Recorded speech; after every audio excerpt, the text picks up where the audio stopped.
이렇게 분위기가 좀 반전될 때, 그 좋은 소식이 있을 때, 빨간불이 들어올 때 항상 또 오시는 것 같아요. 김용남 전 의원님 모셨습니다.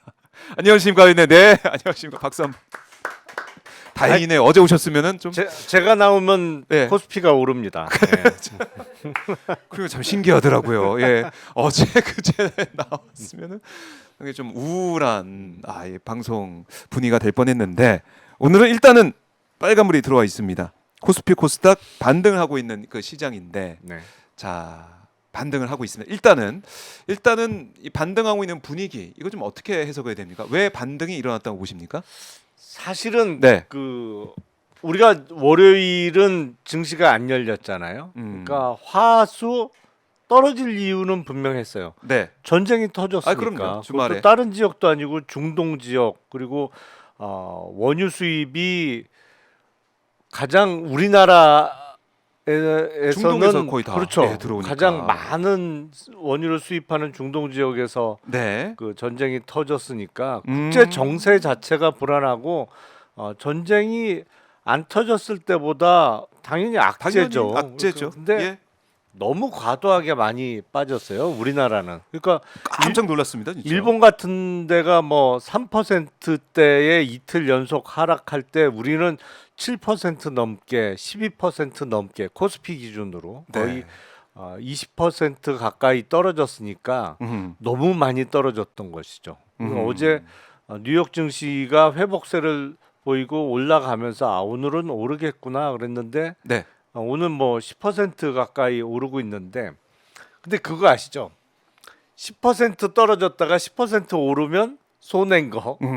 그건 당연한 배가 거예요. 올라야죠. 배가. 네, 더 올라야 더 올라야 돼. 오늘 사실은 그러니까 10.81% 네. 상승률은. 그러니까 뭐 코스피가 6천이었다. 네. 그러면 10% 떨어지면 600포인트 떨어지니까 5,400이 되는 예. 거잖아요. 근데 5,400으로 400에서 떨어졌다가 10% 오른다고 오른다. 하더라도 그러면 540포인트 오르는 거지. 그러니까 이게 등락이 있으면 그런데요.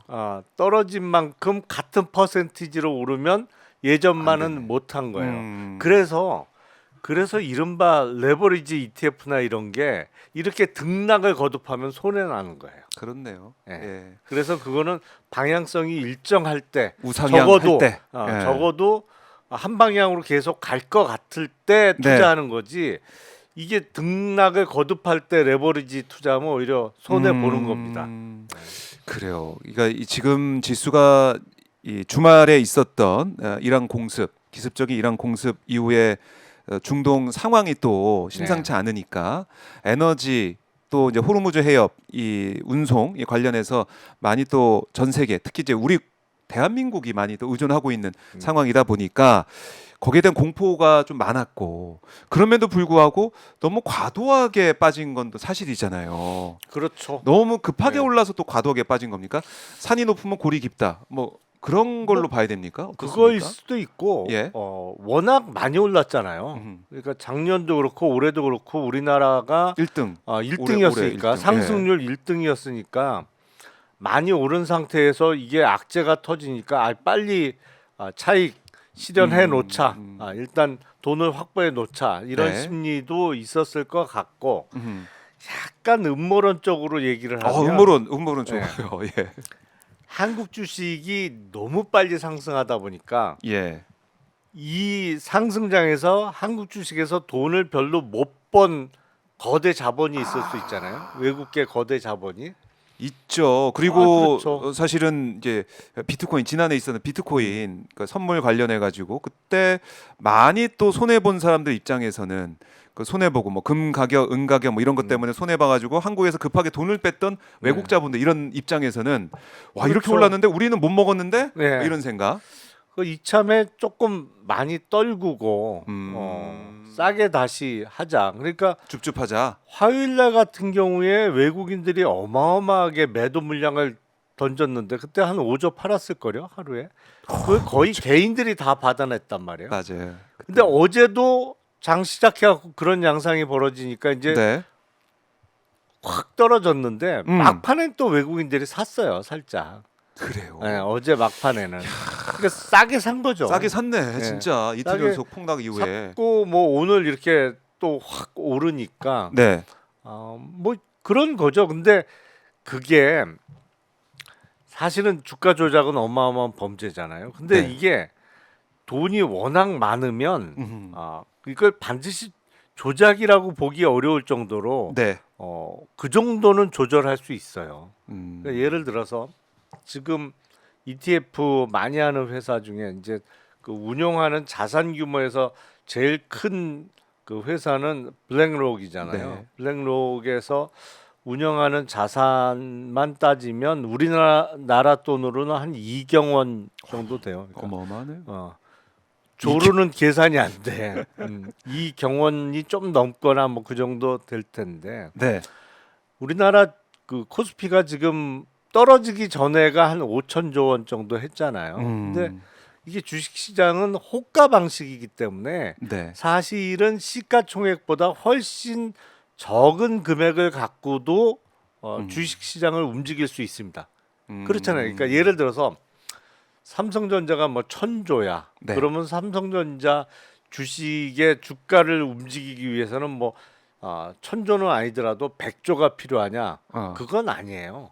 그건 아니고 네. 이제 호가를 1, 2조만 있어도 그러니까 호가를 낮추거나 높이는 거는 그렇죠. 훨씬 적은 돈으로도 가능한 거죠. 그러니까 그런 기법이 약간 기술이 그런 들어갔군요. 게 있지 않았을까. 뭐 그것도 있고 그리고 요새는 워낙 프로그램 매매가 많이 되어 그렇더라고요. 있으니까 AI가 또 많이 예. 들어가 있고. 그게 일정 조건이 달성되면 무조건 무조건 매도 매도. 내지는 매수 매수. 주문이 나가도록 프로그래밍이 되어 있다 보니까 떨어져. 근데 그거 있거든요. 그러니까 그 금융 회사에서는 예를 들어서 5%뭐 몇 퍼센트 이렇게 설정을 해놓고 네. 야 이거 떨어지면 무조건 던져 아. 파는 거야. 근데 그러면은 쏟아지겠네요 매물이. 어제는 예. 사이드카가 아니고 서킷 브레이커가 발동됐잖아요. 시사 상식책에서 많이 봤던 예. 그 단어가 이게 실제 펼쳐져. 사이드카는 가끔 뭐 어, 봤는데. 볼 수 있지만 예. 이게 서킷 브레이커는 참 야. 좀처럼 보기 어려운데 그거는 뭐 단순해요. 그냥 5% 이상 움직이면 지수가 움직이면 잠시 쉬게 만드는 거예요. 과열됐으니까. 근데 사이드카는 5%, 예. 서킷 브레이커는 8%. 100%. 근데 어제 코스피가 12% 넘게 떨어졌으니까. 그러니까 별의별 상황들을 다 이제 보게 되는데, 그러니까 이런 변동성이 앞으로는 이게 뉴 노말이 될 수도 있다. 이런 생각이 그럴 수 드네요. 있죠. 뭐 그러니까 딴 매매 거보다도 기법도 그렇고 전쟁이니까. 전쟁이니까 이거는 또 상황도 그렇고. 가장 불확실한 상황이 만들어지는 거잖아요. 그러니까 어제는 제가 보면서 예. 12%가 넘게 떨어져. 음. 아니 이거는 전쟁이 났으니까 악재는 분명히 악재인데 네. 이거는 뭐 대한민국이 교전 당사국이 아니면 설명 안 되는 폭락이거든. 그렇네. 예. 네. 아니 우리나라에서 전쟁이 벌어진 게 아니잖아요, 절대로. 맞아요.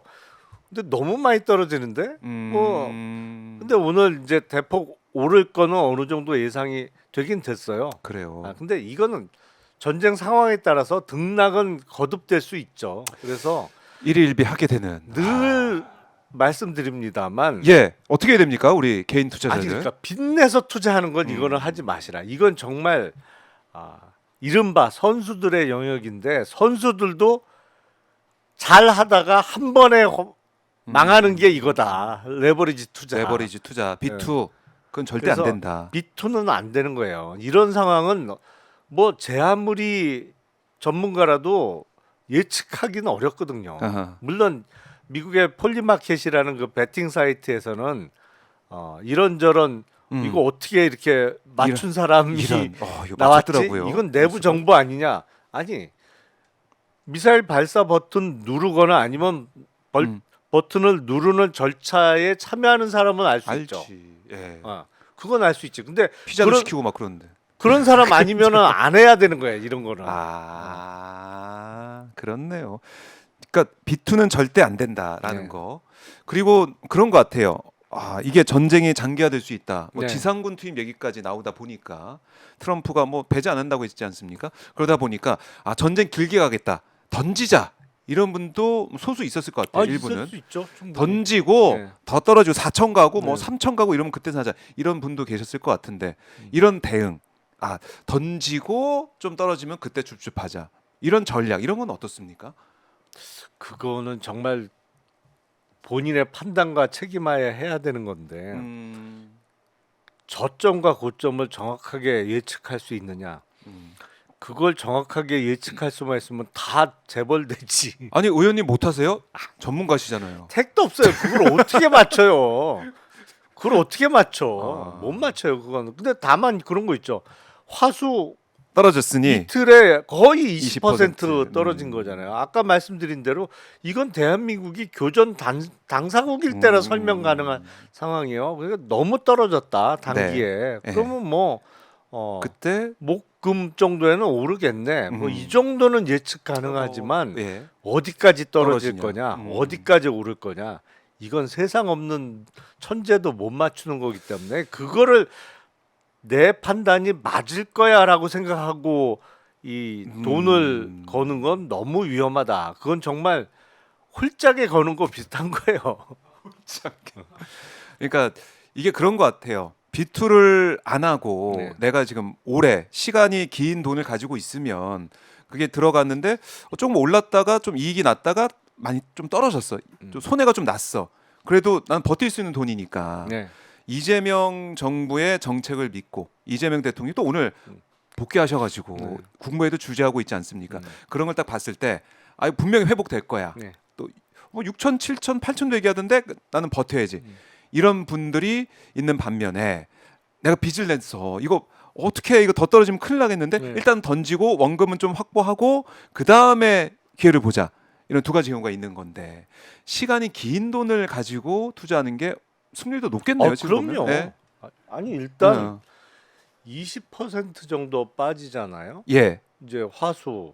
빠져서 근데 이제 내려갔어. 그 내 종목 어떻게? 신용이라고 하는 빚을 얻어서 쓰는 분들도 크게 문제가 될 수 있습니다만 네. 이른바 그거보다 더 레버리지를 많이 쓰는 그 투자 방법이 있잖아요. 개인분들도 이제 전문 투자자 등록하거나 그러면 네. CFD나 뭐 이런 거 하거든요.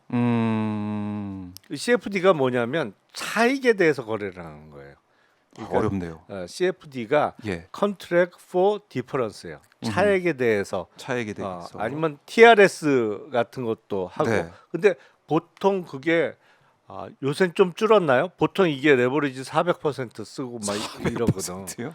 근데 그거는 레버리지 못하겠는데. 400%면 네. 20% 떨어지면 그냥 깡통 되는 거예요. 아이고. 그러니까 그 우리나라 개인 투자자분들은 워낙 스마트한 분들이 많아서 개인 투자자 중에서도 CFD 하는 분들이 꽤 많아요. 그래요. 네.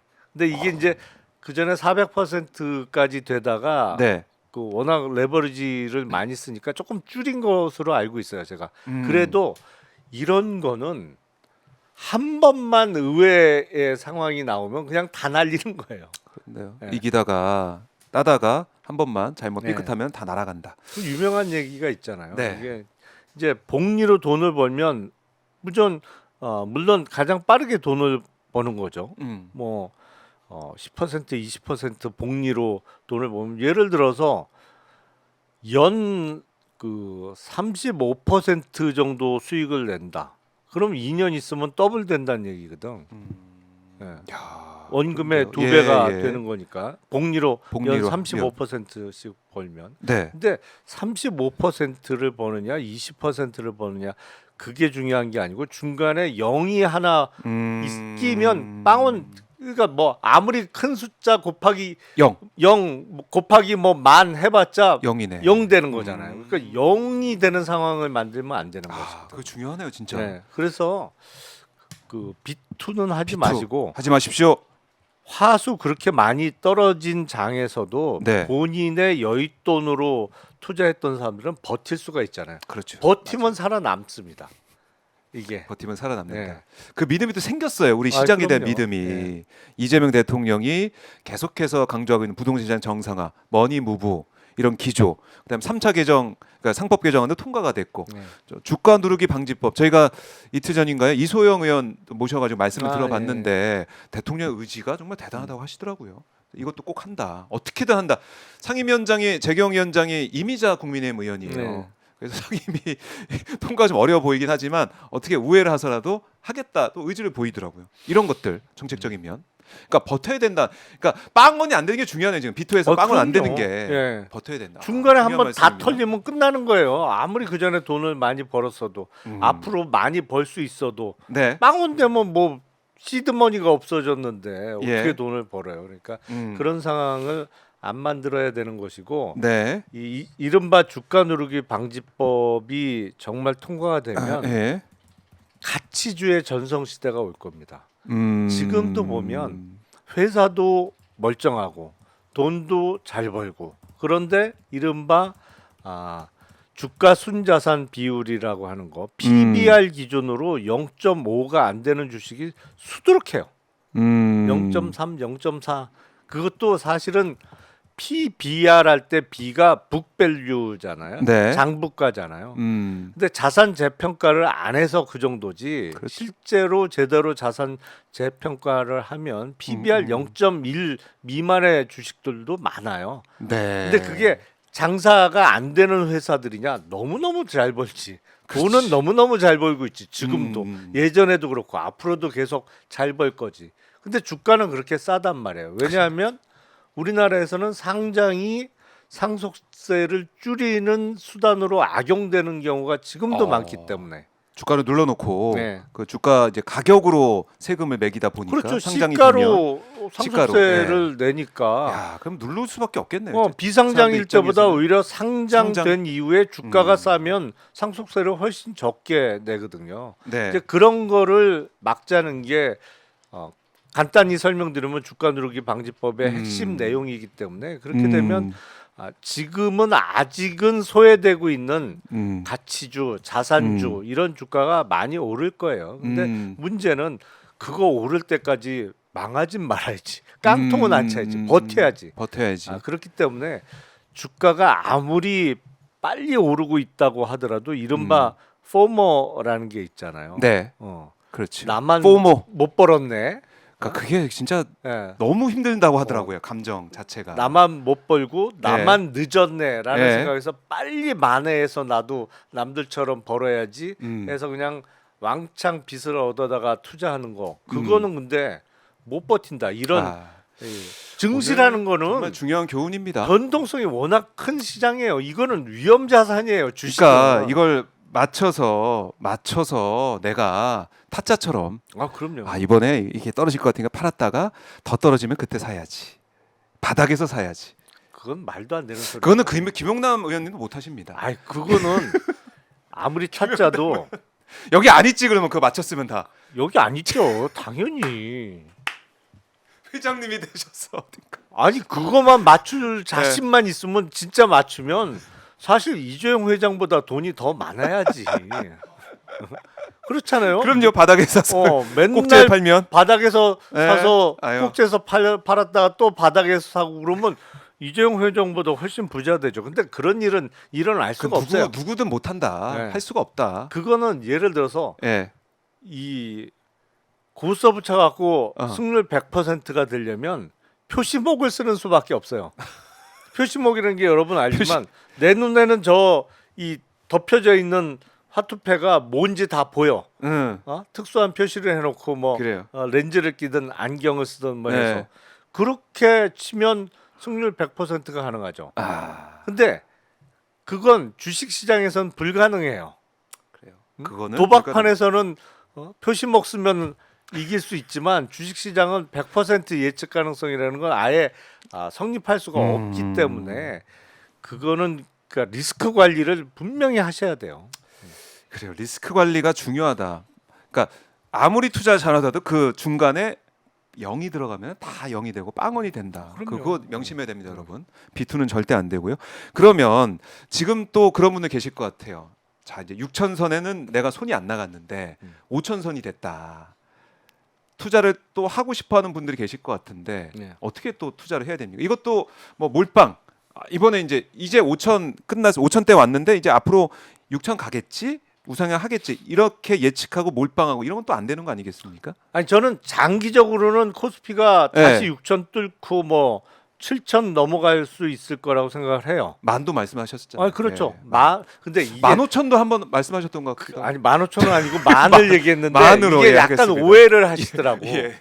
제가 무조건 만 간다고 말씀드린 건 절대 아니에요. 네. 우리가 앞서 얘기 나눈 대로 주가 누르기 방지법 같은 개혁 작업이 계속적으로 계속되고. 지속적으로 되고 또 뭐 네.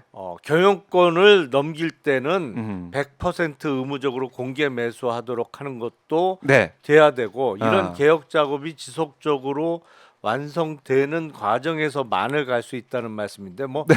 이게 무조건 만 간다는 얘기는 아닌데 가끔 오해하시더라고요. 아, 예. 근데 그럼요. 그 전쟁 상황이 어떻게 전개가 될지 알 수가 없잖아요. 그렇기 때문에 지금도 이제는 바닥치고 무조건 올라가는 거야. 네. 몰빵. 음. 이건 아니지. 어떻게 그건 될지 어떻게 알아요. 그렇죠. 이러다가 내일 또 뭐 어떻게 될지. 갑자기 뭐 트럼프가 그냥 뭐 지상군 투입한다 막 쏟아부을 수도 있고. 그럴 수도 있고 그러기 예를 들어서 어렵겠지만. 네. 이거는 가능성이 꽤 높을 것 같은데 네. 호르무즈 해협에 유조선 하나가 어느 쪽에 미사일이든 맞고 폭파되잖아요. 그럼 주가 또 떨어져요. 그렇네. 그렇잖아요. 근데 네. 그거는 지금 알수 없죠, 이란이 봉쇄하겠다고 선언을 했잖아요. 네. 그리고 지금 웬만한 항공편이나 이런 건 취소가 됐고 그리고 기름 실는 배의 배싹이 아, 3배 이상 지금 올랐어요. 그래요. 해운사가 아니 위험 수당 줘야지. 위험 목숨 수당 걸고 많이 하는 거야. 줘야 가지. 간다. 아. 그게 뭐 올랐어요 이미. 근데 예. 만약에 진짜 한 방 맞고 터진다 유조선이 그러면 또 기름값 치솟을 것이고 네. 증시는 또 폭락할 수 있어요. 그렇기 때문에 위험이 있어요 아직도. 100% 오른다, 100% 떨어진다. 100%는 절대로 믿지 마세요. 그러니까 여기서도 그래서 항상 그 분산 나눠서 사고 네. 나눠서 파는 그런 게 필요한 거죠. 분산 매수, 분산 매도 이제 필요하다는 말씀이고, 그러니까 그런 얘기 많이 하지 않습니까? 주가가 이제 가격이 지수가 어떻게 되든 간에 그 기업이 내가 투자하고 싶어하는 그 기업의 펀더멘털을 봐라, 실적을 봐라. 정말 그 흔들리는지 안 흔들리는지 이게 노이즈인지 아닌지 그걸 파악해야 된다. 아 그럼요. 그걸 공부를 계속하면서 들여다봐야겠네요. 아니 그러니까 공부 안 하고 주식 투자하는 건 노름하는 거하고 똑같은 거지. 그냥 홀짝에 거는 홀짝, 거하고 똑같은 예, 거지. 그거는. 공부를 해야 된다. 그러니까 오히려 그런 것 같아요. AI가 이번 어떤 공격에도 쓰였다라는 네. 거 보도가 되고 있지 않습니까? AI의 효용성이 오히려 더 주목받을 수 있는 그럼요. 이렇게 뭐 에너지 차원에서라든가 운송 차원에서도 힘들지만 그럼에도 불구하고 신기술이 정말 쓰이고 있네. AI가 쓰이고 있네. 이걸 확인하는 계기가 될 것 같기도 하고. 그럼 또 빅테크나 또 이제 빅테크의 어떻게 보면 슈퍼 요즘에 뭐 사실 갑 느낌도 드는데 우리 반도체 업종은 또 좋아질 수가 있는 그런 가능성이 있는 것이고. 그럼요. 어제도 보면 그 엔비디아도 꽤 올랐고 물론 이제 전 고점만큼 오르지는 못했지만 네. 최근에 엄청 떨어졌던 팔란티어도 많이 올랐어요. 거기는 진짜 이 국방과 직결돼 밀접하게, 있죠. 예. 매출의 상당 부분이 미국 이제는 국방부도 아니지 전쟁부에서 나오기 때문에 전쟁을 하네. 팔란티어 얘네들이. 주가도 꽤 많이 올랐고 네. 오늘 아까 보니까 SK 하이닉스나 이런 데도 10% 대외로 그렇더라고요. 많이 오르더라고요. 네. 그러니까 그걸 보면서 공부를 하면서 어떤 상황인지 실적이 정말 흔들릴 가능성이 있는지 공부를 하면서 봐야 되고 개인이 판단해야 될 문제다. 중요합니다. 어제 그제 예. 주가 많이 폭락하니까 그런 분들 꽤 있더라고 생각보다. 어떤 얘기요? 이재명 정부가 책임져라 주가. 아니 이게 미국하고 이란하고 전쟁하는데 이재명 정부가 어떻게 책임을 져요? 우리가 그쵸. 공격을 한 것도 아니고. 어떻게 뭐 가서 뜯어 말리고 막 이렇게 할 수도 없고 당장 그러니까. 가서. 이재명 그리고 대통령이. 어떤 분은 또 네. 댓글에 그런 댓글도 꽤 달리더라고. 저보고 네. 만 간다고 그러더니 어떻게 된 거예요? 아니 내가 무조건 만이라고 그래. 아니 그리고 전쟁 난 건 났는데. 어떡하라고 나보고. 그렇죠. 전쟁은 이거 알 수 없는 그 변수기 때문에 그래요. 그래 만 얘기로 어떻게 보면 김용남 의원 하면은 딱 만이란 수식어가 딱 굳어지는 것 같아요. 만 가야 될 것 같은데 어떻게 해요? 아니 근데 갈 수 있죠. 갈수 있다. 예. 그러니까 개혁 작업 계속 꾸준하게 해 나가고 맞아요. 그리고 이제 플레이어들이 조금 양상이 더 돼야 돼요. 플레이어라는 건 자본시장에서 정말로 그 뛰어다니면서 네. 예를 들어서 그런 거지. 저 회사가 참 원래는 좋은 회사야. 아, 근데 경영진이 무능해. 네. 그래서 훨씬 돈을 잘 벌 수 있는 회사인데 제대로 못 벌고 있어. 이른바 자본이 효율적으로 사용되지 못하고 있어. 네. 그러면 내가 그러면 돈 갖고 주식을 사들여서 경영권을 가져와서 내가 정말 좋은 경영진 꾸려서 한번 회사를 더 크게 키워볼까? 그렇죠. 이런 사람들이 늘어나 이런 그 자본들이 늘어나고 그게 네. 성공할 수 있어야 돼요. 제가 알기로는 우리나라가 이른바 네. 적대적 M&A가 세계에서 가장 힘든 나라가 우리나라예요. 그렇지. 세계에서 맨날 무슨 경영권 방어 수단 없다고 그러는데 택도 없는 소리. 그렇지 않고. 네. 적대적 M&A가 제대로 된 사례가 한 건이라도 있으면 얘기를 해보라고. 우리나라는 안 돼요. 지금까지 안 돼요. 근데 그게 앞으로 돼야지. 그래서 자본이 효율적으로 쓰일 수 있어야 돼요. 네. 근데 참 보면 이게 이른바 기존에 있던 레거시 언론 탓도 큽니다만 네. 정권은 5년마다 바뀌는데 경영권은 50년, 100년 하. 절대로 바뀌면 안 된다는 이상한 그렇지. 그런 신념들이 꽤 있어 보면. 아니 왜 바뀌면 안 되는데요? 그게 비상장 회사면 안 뭐 바뀔 그럼 수 자기 있지. 마음대로 할 수 있지. 상장 회사는 언제든지 바뀔 수 있는 거예요. 주인 그 경영권이 주인도 없지 사실. 그건 모든 주주가 공개가 된 주인인 건데. 회사인 것이고 맞아요. 그게 바뀔 수 있는 가능성이 열려야 코스피 많이 되는 겁니다. 그 만으로 가는 길까지 방법까지 말씀해 주셨습니다. 정말 만 되면은 우리 한번 특집 방송 한번 해야겠는데요. 김영남 의원하고. 크게 한번 하죠. 크게 한번 진짜 만 돌파 기념 방송 준비를 해 보겠습니다. 많은 분들 관심을 가져 주시고요. 자, 이제 코스피 이제 코스닥 지금 보니까 저희가 방송 시작할 때 10%대 상승이었는데 코스닥은 12.25% 상승하면서 1098, 1100선 다가서 있고요. 코스피는 11.57% 상승했네요. 5,683까지 올라와 있습니다. 85까지도 올라가고 시시각각 변하고 있는 흐름인데 다행이에요. 의원님 오셨을 때도 오늘도 또 하락으로 되면 또 어떻게 하나 걱정했지만 아니 근데 오늘도 빨간불로. 빠졌으면 제가 이런 말씀 드릴 거예요. 뭐라고요? 우리나라에서 전쟁 터졌냐? 이건 그렇죠. 너무 과도한 하락이다. 너무 과도한 하락이다. 그래서 용기를 낼 열 때다. 돈이 있으시면 여기서 더 사라. 더 사고. 네. 물론 열 돈이 없으시면 버텨라 여기서. 버텨라. 팔지 말고. 팔지 마라. 그런 조언. 네. 반대 매매만 당하지 마라.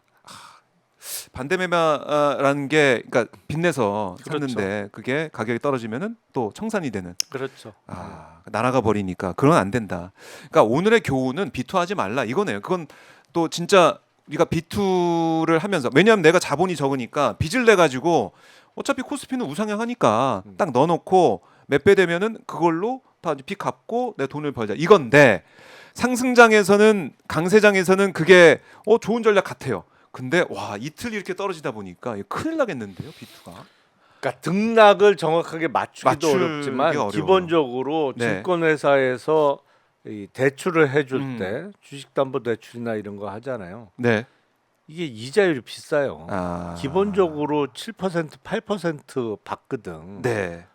세게 받네. 그래서 어떤 분은 카드론 받아갖고 주식 투자하는데 카드론 이자율이 얼마나 높은데 그걸 수익률을 네. 그 이상 내는 거는 정말 힘들잖아요. 힘들죠. 그러니까 예를 들어서 자기가 마이너스 대출을 끌어 쓸 수 있는데 이게 4%가 안 돼. 이자율이. 네. 뭐 그런 건 고려해 볼 수 있겠지. 그 내가 싼 정도면 이자로 투자할 수 있다고 하면 그래도 버틸 수 있다 그러면. 그리고 버틸 수 있다. 만약에 손해가 나더라도 내가 다른 데에서 그 신용대출 받은 거를 메울 돈이 있다. 네.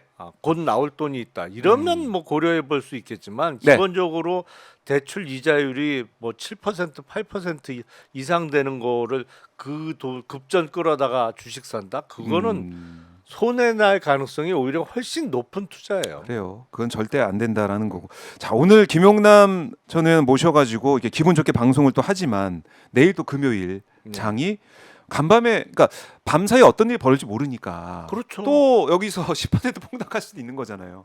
그렇죠. 뭐 알 수가 없죠. 예를 들어서 예. 이란에서 미사일을 여러 발 쐈는데 그 중에 하나가 기가 막히게 뭐 방공망을 피해서 밖으로. 어디 네. 지역의 미군 본부의 뭐 떨어진. 지역적인 헤드쿼터 성격의 거길 타격을 해서 맞췄다. 그러면 또 사상자가 발생하고 이렇게 되면. 그럼요. 많이 주식은 떨어질 수 있어요. 지금 뭐 미국 쪽이 공식적으로 확인한 거는 미군 사망자 6명 정도 얘기를 하는데 네. 그거에 뭐 수십 배 되는 사상자가 갑자기 났다. 그러면 확 떨어지죠. 또 주식은. 그러니까 또 트럼프가 또 가만히 있지 않을 거니까 보복한다 하고 또 지상군 얘기를 또 꺼내고 이렇게 되면 길어질 가능성이 있고, 그러다 보니까 또 떨어질 가능성은 상존에 있는 것이고, 사실 러시아 우크라이나 전쟁도 이렇게 길어질 줄 몰랐잖아요. 그럼요. 그러니까 이것도 이란 전쟁도 언제 마무리될지는 아무도 알 수가 없는 것이고. 러시아 우크라이나 전쟁은 지금 4년 4년 넘었죠. 4년 네. 넘었습니다. 그래서 이게 더 떨어질 수 있다는 것을 염두에 두고 그럼요. 내가 버틸 수 있느냐, 그걸 계속해서 자문하면서 이 시장을 바라봐야 된다. 하지만은 뭐 내가 이제 급전이 필요해서 이 돈 아니면 안 된다라는 게 아니면 버티는 게 중요하다. 이 말씀을 계속 해주시는 그럼요. 거예요. 예. 던지고 뭐 내가 던지고 밑에 사야지, 더 장기전 될 거니까 사야지, 이런 건 절대 안 된다. 교훈을 오늘 많이 얻어갑니다. 아니 그거를 정확하게 할 수 있는 분이면 벌써 부자가 됐어야 돼요. 근데 객관적으로 내가 부자가 아니야. 네. 그러면 그건 내가 못한다는 얘기예요. 그거는 못할 가능성이 거의 99%란 얘기야. 그러니까 그런 건 하지 마세요. 예. 그동안 내가 못했지만은 요즘에 내가 유튜브도 많이 보고 공부도 많이 하고 김용남 의원님 말씀도 들으면서 좀 숙달이 됐어. 맞출 수 있을 것 같아. 이번엔 달라. 이것도 안 되겠죠? 안 돼요. 안 되죠. 그건 안 됩니다. 그러니까 여러분, 그러니까 지금 투자하시는 분들은 이게 이 돈이, 그러니까 시간이 긴 돈, 내가 이 돈을 없는 셈 치고 투자한다, 이런 돈이 있다 그러면 묻어두는 거죠. 예, 장기 투자하면서 흔들리지 말고 내가 공부해 놓은 그 종목이나 ETF가 이거는 진짜 우상향할 거야. 지금 전쟁 때문에 흔들리지만 펀더멘탈 무너진 거 아니야. 이런 종목을 장기 투자한다는 마음으로 굳건하게 멘탈 챙기시면서 있는 게 중요하다. 이런 말씀이네요. 그러니까 시간이 참 중요하고, 그게 또 개인 투자자의 어떻게 보면 가장 강력한 무기 아니겠습니까? 그럼요. 기관 투자자는 이게 수익을 내야 되니까. 아니 무조건 수익을 내야 되는 것도 있지만 네. 그 남의 돈이니까. 현금을 많이 들고 있을 수가 없잖아요. 그렇죠. 왜냐하면 투자를. 돈 빌려달라고 돈을 맡겼는데 음. 그거를 아무것도 안 사고 갖고만 있어? 네. 기관 투자자들은 그걸 못 하거든요. 근데 개인은 얼마든지 개인은- 할 수 있죠. 이거 내 돈인데 그렇죠. 뭐 주식을 사던 안 사고 음. 현금으로 예금으로 들고 있던 그건 자기 마음이니까. 네. 그런 면에서는 개인 투자자가 유리한 거죠. 맞아요. 오히려 유리한 면이 있어요. 그리고 뭐 삼성전자 뭐 예전에 5만 원대 이때 사셨던 분들은 만약에 그때 기관 투자자가 만약에 했다 그러면은 그 개인도 투자했던 돈도 빼는 사람도 있을 뿐더러 수익이 안 나는 이걸 또 어떻게 해서 가지고 있었겠습니까? 근데 개인은 5만 원대 가지고 아예 없는 셈 치지하다가 20만 원까지 가고 이러는 거 아니에요? 그럼요. 그 버틸 수 있는 힘, 개인 투자가 유리한 면도 있다라고 정리를 해오고 있습니다. 오늘은 경제 얘기하다가 지금 시간이 다 가버려서 좀 아쉽긴 한데, 그래도 장동혁 대표의 이 도보행진 이런 것도 좀 눈여겨 보실 것 같은데요. 어떻습니까? 어떤 관전평을 하시겠습니까? 청와대 도보행진도 하고 막 이러던데. 근데 도보 행진을 할 때 실제로는 이재명 대통령은 해외 순방 중이라 청와대 없을 때 날짜를 골라도 어떻게 그렇게 고르지? 신기해요. 그런 거 보면은. 그러니까 참 네. 제주예요. 제주예요. 대통령 팔면 팔게요 이랬더니 대통령이 정말 집을 팔고 6채만 부각이 되고. 장동혁 대표는 이게 뭐 다 안 되네요. 이렇게 보면 상황이.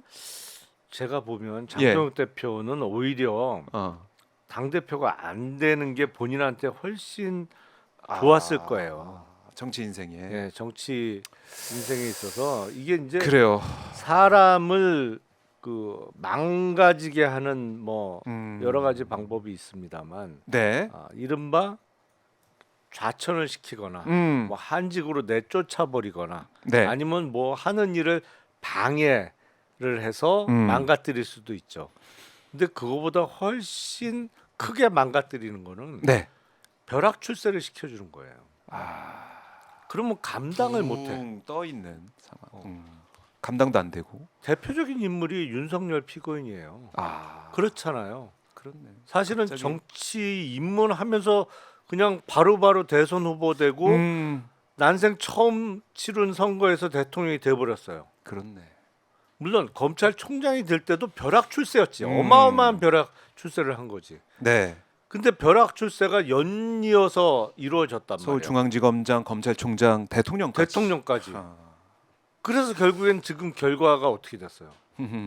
살아서 햇볕 못 볼 처지에 놓였잖아요. 그러니까 1심 무기징역. 이거보다 더 철저하게 망가뜨릴 수는 없거든. 아. 그러니까 가장 극단적인 예가 윤석열 피고인인데 장도혁 대표도 제가 보기엔 너무 당 대표가 빨리 됐어.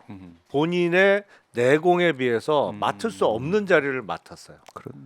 1.5선 망가지는 거예요 이렇게 되면. 1.5선 대표가 되다 보니 실력이 또 이렇게 드러나는 게 아닌가, 민낯이 보이는 게 아닌가 이렇게 네. 볼 수가 있겠네요. 알겠습니다. 자, 김용남 의원과 함께 오늘 경제 얘기 풀어봤고 국민의힘 상황도 잠깐 짚어봤습니다. 말씀 잘 들었고요. 다음 주에 오실 때도 좀 빨간불이었으면 좋겠네요.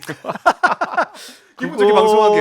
일단 기본적으로 예. 트럼프 대통령한테 물어봐야 될 것 같은데. 이게 웬 고생입니까? 우리 트럼프 대통령 때문에 트럼프 우리 국민들이- 대통령과 이제 네, 네타냐후. 차기 후계자로 이제 아. 지명됐다는 하메네이의 둘째 아들 뭐 그 사람들이 알겠지 뭐. 그래도 비투는 안 되고 개인 투자자들 시간이 긴 돈으로 버텨야 된다. 네. 이렇게 두 가지 교훈으로 오늘 정리해보고 다음 주에도 웃으면서 방송하기를 기도해 보겠습니다. 의원님 말씀 잘 들었습니다. 네, 감사합니다. 고맙습니다. 지금까지 김용남 전 의원과 말씀을 나눠봤습니다.